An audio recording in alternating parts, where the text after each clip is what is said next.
Welcome back. This is Newsfile. It's your most authoritative news analysis platform. And here on Newsfile, as always, we put Ghana first. And we will try and look quickly at the matter of the alleged bribing of an NDC MP by a Supreme Court judge. And the Judicial Service, under the instructions of the Chief Justice, issued a statement in which it said that it was taking steps to solicit the assistance of Mohammed Mubarak Muntaka MP to establish the facts in order that the matter can be dealt with appropriately. Well, some of us thought this was very proactive, and in many instances, the CJ or nobody will even act unless you had petitioned them yourself. Now, the Ghana Bar Association also issued a statement and condemned the comments, saying that either Muntaka substantiates them or he retracts and apologizes to the justices of the Supreme Court and Ghanaians at large.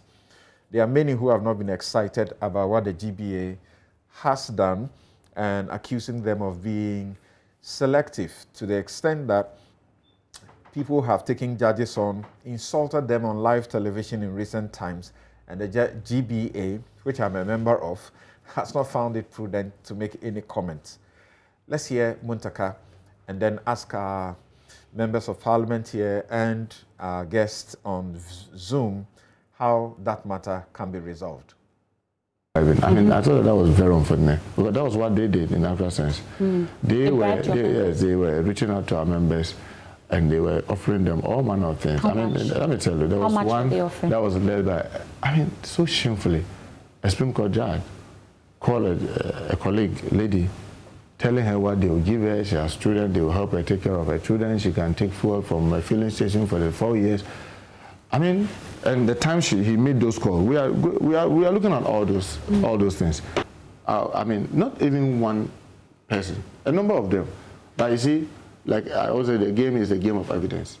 So you need to put them together before you can. I'm sure maybe not too long to come, we may have a press conference on that with some more details. Yes, on all those who were being contacted and what was being offering them and all that. Right. Mama Yarga. Well, that whole incident, that whole night, the day after the debate and etc., has its highs and lows.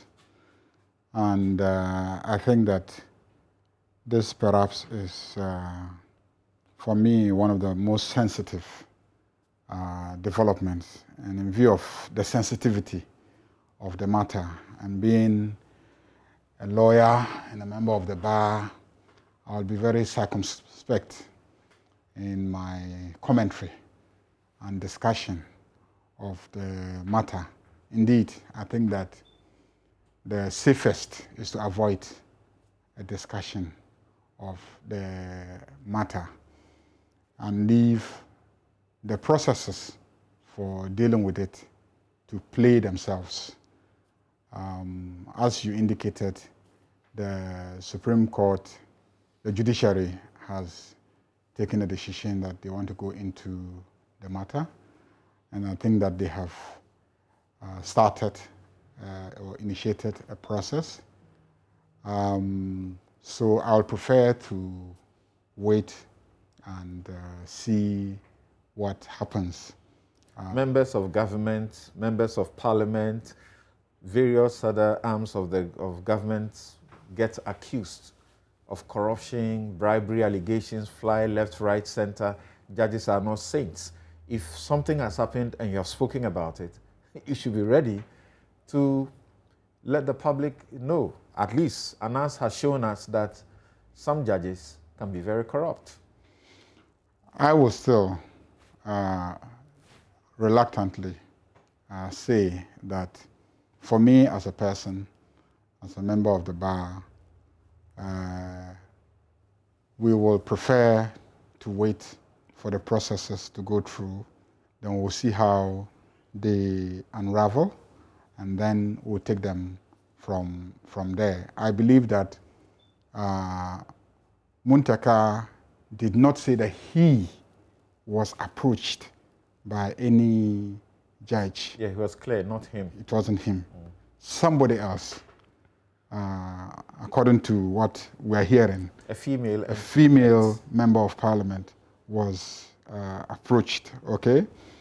Now, so the burden is not even that of Muntaka, actually. The burden will be that of the person who was approached. Muntaka's burden will be to show who that person really is.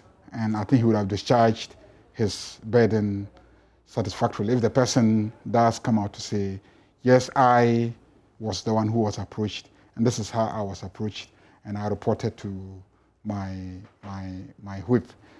And so I think that the safest thing to do at this stage is to wait for the process to unravel, and then let's see how it ends. During that interview, he had intimated when MFR pressed for further and better particulars. He had intimated that the NDC will be holding a press conference shortly and the details will be made known. It doesn't appear that the NDC wants to do that anymore, because as listening to your leader and listening to Muntaka again, it does appear you rather want to get on the floor of Parliament and make a statement. So question is, why don't you wait? Why put this out in this way to put all the judges in the Supreme Court under suspicion? Yeah. Well, I again find that unfortunate. I find that unfortunate because if it is not all the judges, it is one judge, and then you couch it this way and say, yes, a judge. Clearly you are not saying all the judges, you are saying a judge, and the identity of that judge is not known. It unfortunately casts some shadows, and all other judges within that category become unfairly suspects. And so I have no doubt that they will be right in wanting to know who it is, so that those of them who are not the subject of your allegation will have their reputation, intact. So I sympathize with the judges in the sense that the way it is presented now and the non-mentioning of who it is alleged to have done that unfairly puts all of them in an unfortunate situation. All right. But I will still reserve my comments and say that let's just wait and observe how the process unfolds. Interesting. So Chairman Sabosu, is that what we should do, or rather what the GBA is suggesting, that you go ahead and let us know who it is, or you retract and apologize? Will that even be enough? First of all, let me begin by congratulating Kofi Bentel for coming out to recognize that the case involving Usla had the genesis, and now he goes to the genesis to attack the issue, which he had not done earlier. That bold statement, to me, is good. I mean, it now shows him to be a man of balance and principle. And then I would also say that in any public election, declaration of a winner is dependent on the counting of votes. Once another vote, one part has not been counted, you cannot conclude by saying that this person was the winner. And otherwise, when you finish counting one, you shouldn't count the second one. You should just go ahead to declare a winner. But that is not how elections are conducted.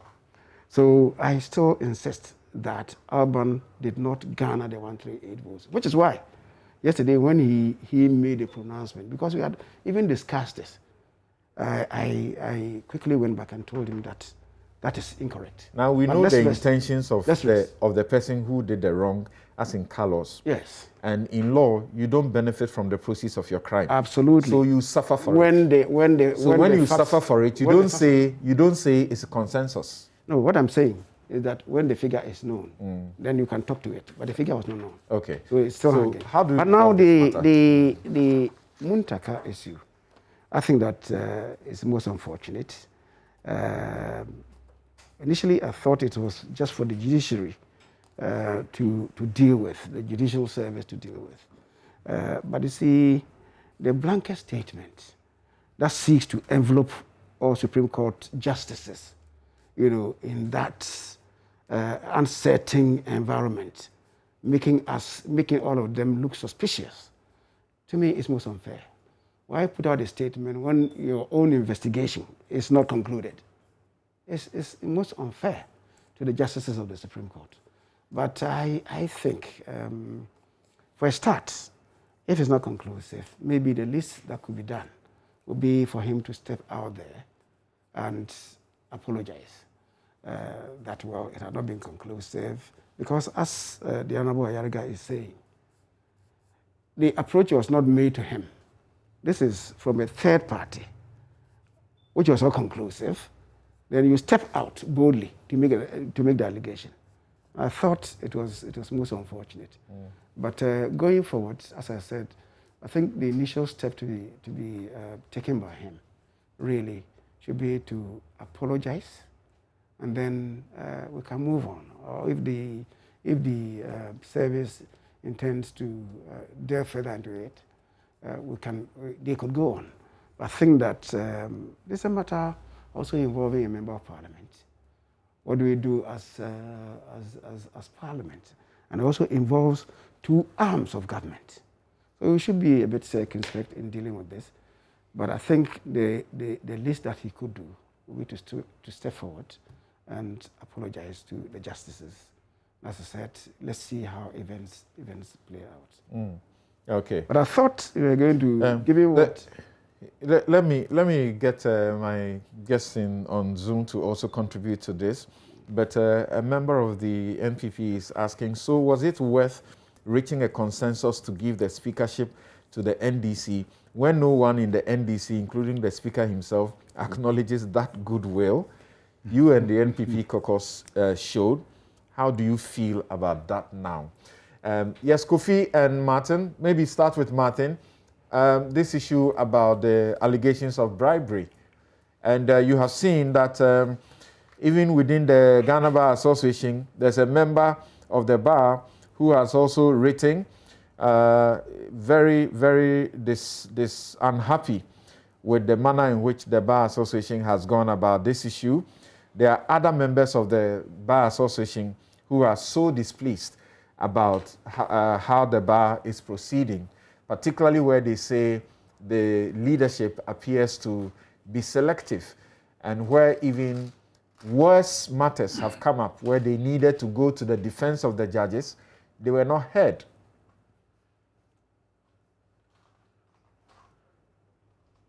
In this context, you're talking about, at least in recent times, the Kennedy reform matter. So, but you see, in Kennedy reforms matter, at least the bar issued a statement. Some have opined that because the matter was pending in court, the bar too had to be circumspect. Yes, but this is not to take away from the grievance of the members who think the bar is not doing enough.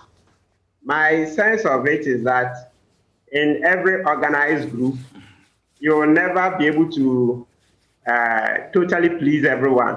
You know that common saying that if you want to please everyone, then you have to sell ice cream. I mean, I don't mean it as an insult. I want to create some humor, okay? Yeah, so it's a very difficult situation, I can imagine, for the leadership. But at least to the extent that the Bar Association made a statement in the Kennedy reform matter, the way I see it is that in order for those aggrieved to feel that the bar is up to the task, the Bar Association should be finding out what has happened to the Kennedy reform matter. I think that is where the real crux of the matter is. It's like the matter went to the Supreme Court and all of a sudden it appears to have died. But a lot of us are not happy that it appears to have died. So I think the semblance of fairness will be achieved if the bar further issues a statement to announce that they're expecting the contempt matter to be heard to its final conclusion. I think that is what the grievance is really about. Let's speak to the present matter. How should it be resolved? Yeah, Yeah, so the Chief Justice has taken the right step. Let's go into it. You know, sometimes when these matters come, because we are busy, we don't really get to reflect totally on it. You know, it was during this program when there was something you stated, and that was very poignant when you said that with that statement, Honorable Muntaka has now created a cloud of suspicion around all the Supreme Court judges. Samson, I bet you that statement you made hit me really hard. This is the time, it's like the scales now falling off my eyes. It's now that I've understood the real import of that statement. Yes, it's natural because, I mean, it's not everything you can process all the time. Day in, day out now with WhatsApp, you wake up, you are bombarded. But that statement you made has now totally shifted my perspective on the matter because now I see, oh, okay, there's a universal set of about, 17 judges on the Supreme Court now? So when you say that a Supreme Court judge attempted to bribe one of the MPs, then it means that there's a cloud of suspicion on all of them. Yeah, it's very disturbing. I'm now feeling the real impact of it. I think that, let's see, well, because we're a country of law. The GBA says he should substantiate or retract and apologize. The CJ says we are making contacts, we are taking steps to get him to cooperate to get to the bottom of it. Yeah, Sam, we'll have to go with the CJ rather at this time because, you know, we earlier on referred to this matter. There must be due process. There must be due process. So let the CJ set up his committee. Honorable Muntaka will go to substantiate. It's not going to be a show trial in the public media. It will be before the CJ's committee so that there will be cross-examination and so on and so forth. If he goes there and he chooses to now retract, so be it. But my point is that once the CJ has set up the committee, I think we should allow the committee to exercise due process. Then at the end, we will see how it gets. But as I said, for me today, I'm not really feeling the impact. Now, Kofi, yes. now, Kofi, immediately I saw the statement from the Judicial Survey. I made a comment on social media and I said, this is proactive. It's fast, it's proactive. And I got a lot of bashing. People are saying, either he petitioned, if he didn't petition, nobody should mind him. What do you say? I say that I would take a totally different view to all of this because we're on a very slippery slope. I totally disagree that the actions of one judge, even if it is moral turpitude, constitutes a cloud over all other judges or even all other judges at the Supreme Court. Look, when that one judge is not named. He's not named. So, well, it creates a suspicion as to who is it. But the statement that it puts a cloud over all judges, I totally reject.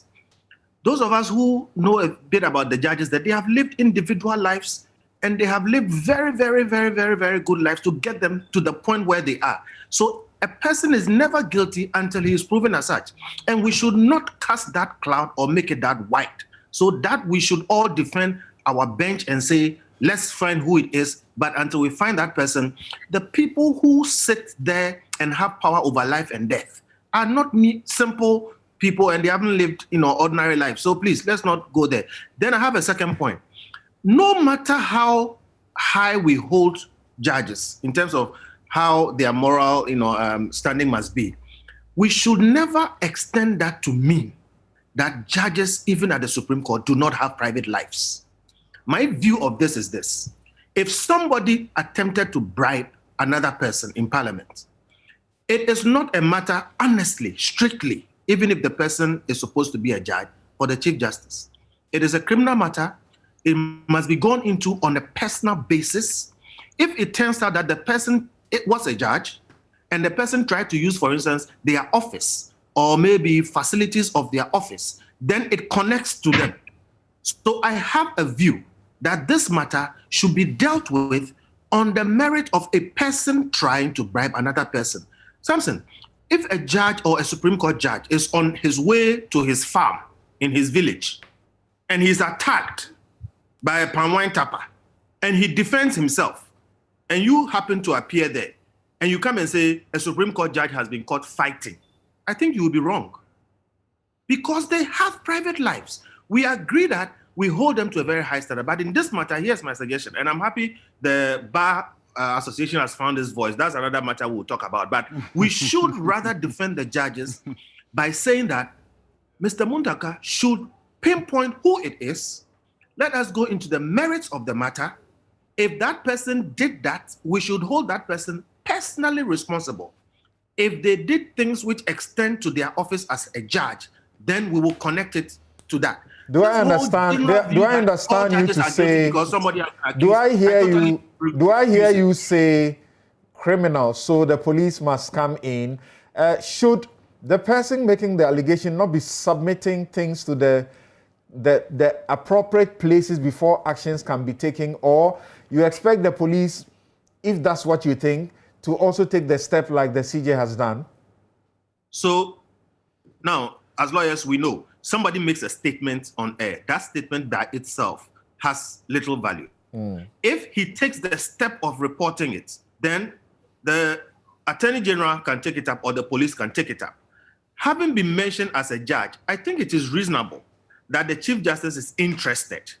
But we should get it clear that at this point, we don't even know if the person was a judge or is a judge, or maybe the person is a retired judge. We don't know. So Muntaka should go forward and make a report. Now, assuming he refuses to take it further, I think then, having mentioned that it was a judge that was involved, judges or the Chief Justice can take the position they've taken, because if you leave it just like that, it affects all of us. And then it be gone into. But again, the indications we are getting as a judge. The indication we are getting from the subsequent posturing is that they or he may choose a different forum to deal with the matter rather than submitting to all of these other entities that are interested. When you say he, who do you mean? That's Muntaka. And it is his prerogative to do so. But what I'm saying is that having mentioned that it is a judge and therefore having smeared judges because he hasn't mentioned specifically who it is, I think the Chief Justice can take some interest. But I still insist that even if he takes that interest, the principle must be clear that that person will be dealt with as an individual until we can properly connect that conduct to their position as a judge. As for Muntaka, being who he is and having said something this seriously, I think he has a moral responsibility not to leave it there. Because we will all be discussing this until imagine his decision or the decision of the NDC is that we are not moving any further, and you can't compel anybody. Is that it? Well, yes, that will become a problem. And I think this is where Parliament, it is contempt. It is 1, 2, 3, Article 122 and 123 will fit in this one. When you make statements like this and you put two serious institutions of governance, that is the judiciary and the legislature, in this kind of conflict and conundrum, you should not be left to just go and sleep and feel free. There are comments even on the floor in the House. It's not subject to contempt. How much more outside of the House? Which is why I say Parliament needs to up its game in terms of holding its members responsible. All right. I read the first message from Kofi Ofosu Nkansa. Let me read a couple more. Ahanta King, that is Kofi, he says that for 3 days I have been experiencing signs of COVID, including poor smell, taste. I visited a facility in Kumasi and insisted for a COVID test, but they declined. I am an SHS teacher and I fear for my school. As reopening is near, what should I do? Then we have this from Freshie Stana. He says, the question is, who ordered the military to come to Parliament? Owusu says, can someone help me out on this? Couldn't the clerk of Parliament read out the court notice on the Asin North MP earlier before Afenyo Marking rose up to call his attention. All right, that's also an issue. Barnabas Zida Brahima says, whatever conclusive or inconclusive decision that will be taken by the leadership of Parliament on the conduct of our parliamentarians would be a precedent. So let's all be guided. Kofi Mensah says, what are the consequences for those actions? If those people who carried those apparent bad actions suffer zero consequences, then what is bad is not bad in my eyes. Then Patriot Hill says, if the Ghana Bar Association doesn't speak often, this thing will always arise. They only speak when their names are mentioned. Citizens were shot and they were mute. An MP threatened to burn a fellow politician's house, kill, etc. Ghana first, before any politician. And thanks for those messages. We have just minutes or two more to leave. Yes, so Honorable State Chairman, so what will be your very final statements? Yeah. I think my final statement relates to what you refer to as coming from the Speaker, the Right Honourable Speaker, making a declaration that MPP plus the independent candidate, the independent member who was added to the number of seats would now have 138, and that will constitute a majority group. And there being some confusion about it. I don't think there should be any confusion at all. In 2009, when the seats in Parliament were 230, after the elections, the NDC had garnered 114. They had not scaled over 115 to have assumed the majority caucus. The MPP had 107. We had PNC 2, CPP 1, Independent 4, and then 2 were undecided, Asutifi and Akwatia. At the time... In all the previous cases, majority was already formed. Yes, I'm saying the NDC had 114. They didn't have 116. Right, but they were majority. No, they had not scaled over 115, just like ours now. But 2 people had given an indication that they wanted 2 independents plus 1, I think 1 PNC, had given an indication that they wanted to do business with NDC. All right. So the very inaugural sitting, the NDC sat on the right. And they will recognize them as the majority, even though the declaration had until then not been made. All right. And so I thought that this splitting of hairs was absolutely unnecessary. Okay, thank you. And that now with the declaration from now MP. Mama, your final comment. We have just 30 seconds to go. Well, I mean, all these explanations, I don't see how they explain the current situation where NDC is 137 and MPP is 137. No majority, all of them are of equal strength, 1 independent. That 1 independent declares that he's going to do business with the NPP. Then the speaker says, well, then they form a group. They form a group, and that group then becomes 130. In parliamentary 138. Group is caucus. Yeah, parliamentary group. Parliamentary group. Yeah, so that's why. Exactly. So that's what makes it an issue. Okay. But out of respect for the speaker, I am not even speaking to that. Out of respect for the speaker. I'm sorry, but this is where we have to draw the curtains on today's program. My guests have been Osei Mensah-Bonsu, MP Swami, former majority leader and Minister of Parliamentary Affairs. Current majority now, leader. Okay, he says current former majority leader. But on a statement that he has signed, leader of the majority group has signed. I have seen him sign as the leader of the majority group, even though he's referred to in that statement as leader of the majority caucus.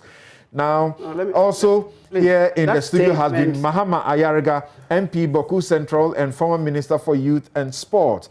We had on phone Samuel Intim Dakwa. He is former Clerk of Parliament, the longest serving the country has had. Kofi Bento is lawyer and Senior Vice President Imani Africa. Martin Pebu is a rights activist. He's a lawyer. Dr. Titus Bayo spoke to us earlier. He's Deputy General Secretary of the Ghana Medical Association, and Kwame Sapong-Esiedu, pharmacist and fellow Ghana Center for Democratic Development. Thank you all so very much for your time. We come your way next week, God willing, with yet another edition of Newsfile. I'm Samson Ladi Anyanini.